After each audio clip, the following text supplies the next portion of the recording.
യേശു മലയിൽ നിന്നും ഇറങ്ങി വരുമ്പോൾ ജനക്കൂട്ടം അവനെ അനുഗമിച്ചു. ഒരു കുഷ്ഠരോഗി താണു വണങ്ങി കർത്താവിനോട് പറഞ്ഞു, കർത്താവേ, അങ്ങയ്ക്ക് മനസ്സുണ്ടെങ്കിൽ എന്നെ ശുദ്ധനാക്കാൻ കഴിയും.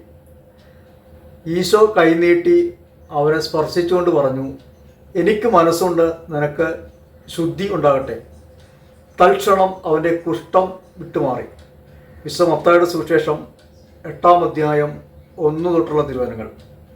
യേശുവിൻ്റെ അടുക്കിലേക്ക് കടന്നു വന്ന കുഷ്ഠരോഗി സൗഖ്യം പ്രാപിച്ചാണ് മടങ്ങിപ്പോയത്.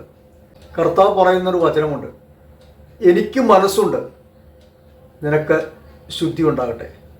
അങ്ങയ്ക്ക് മനസ്സുണ്ടെങ്കിൽ എന്നെ ശുദ്ധനാക്കാൻ കഴിയും. യേശു എന്താ പറഞ്ഞത്? എനിക്ക് മനസ്സുണ്ട്, നിനക്ക് ശുദ്ധി ഉണ്ടാകട്ടെ.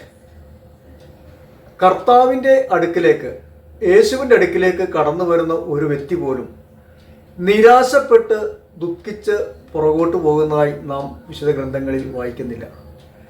എല്ലാവരും സൗഖ്യം പ്രാപിക്കുന്നുണ്ട്. ഒരാളെ പോലും ഒഴിവാക്കാതെ കർത്താവ് എല്ലാവരെയും സ്നേഹിക്കുന്നു. വ്യവസ്ഥകൾ ഇല്ലാതെ സ്നേഹിക്കുന്നു. കർത്താവിലേക്ക് തിരിയാം. യേശുവിൻ്റെ സ്നേഹത്തിൻ്റെ കൂട്ടായ്മയിലായിരിക്കാം. അവിടുന്ന് നമ്മെ സൗഖ്യപ്പെടുത്തും. ദൈവം അനുഗ്രഹിക്കട്ടെ. ആമേൻ.